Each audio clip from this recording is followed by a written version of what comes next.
Umakyat na sa 7 nasawi sa kambal na lindol kahapon batay sa datos ng NDRRMC. Hindi po yan aftershock ayon sa PHIVOLCS kundi isa pang lindol. Kaya may tuturing daw itong doublet. Nakatutok si Jonathan Andal.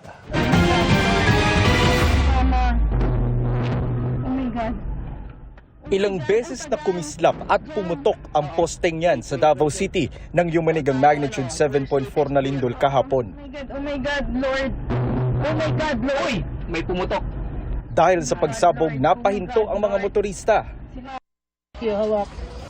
Kita rin kung paano inuga ng lindol ang nakaparadang kotse na ito at tila winasiwas ang mga puno at kawad sa paligid ng Barangay Spring Valley sa Buhangin, Davao City.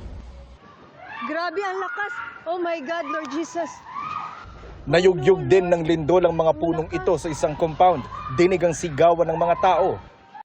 Isang pasyente naman ng isang ospital sa Bahada District ang nagising na lang na inilalabas na ng gusali. Kwento ni Youth Cooper Ars Ravelo, kinailangan siyang turukan ng anesthesia para sa isang operasyon nang biglang lumindol. Nagbagsakan ang mga paninda at nagpatay-sindi ang mga ilaw sa hardware store na ito sa Manay, Davao Oriental. Nang bahagyang humina ang pagyanig, tumakbo palabas sa mga tao sa loob. Sa lakas ng lindol, natapon sa sahig ang mga tinda nilang pintura.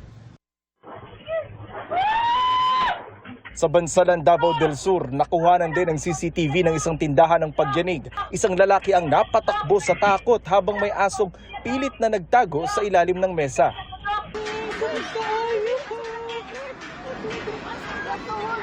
Nagtakbuhan naman sa open area ang mga guro at estudyante sa Loreto National High School sa Loreto, Agusan del Sur. Isang babae ang napatid sa bato at natumba. Ang lindol kahapon ng umaga nasundan ng magnitude 6.8 na pagyanig pasado alas 7 ng gabi. Ang mga residente sa Talomo, Davao City napalabas ng kanilang bahay. Agad din nagpulasa ng magkakaibigang ito sa Moncayo, Davao de Oro. Ang mga pulis na ito sa Caraga, Davao Oriental tumulong naman sa paglikas ng mga pasyente ng isang ospital.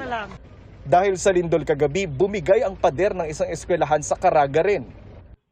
Naramdaman din ang pagyanig sa Panabo, Davao del Norte. Ang mga residente agad na lumikas at pumunta sa open area sa lugar. Ayon sa PHIVOLCS, hindi aftershock ang ikalawang pagyanig kagabi. Doublet earthquake ang nangyari kahapon.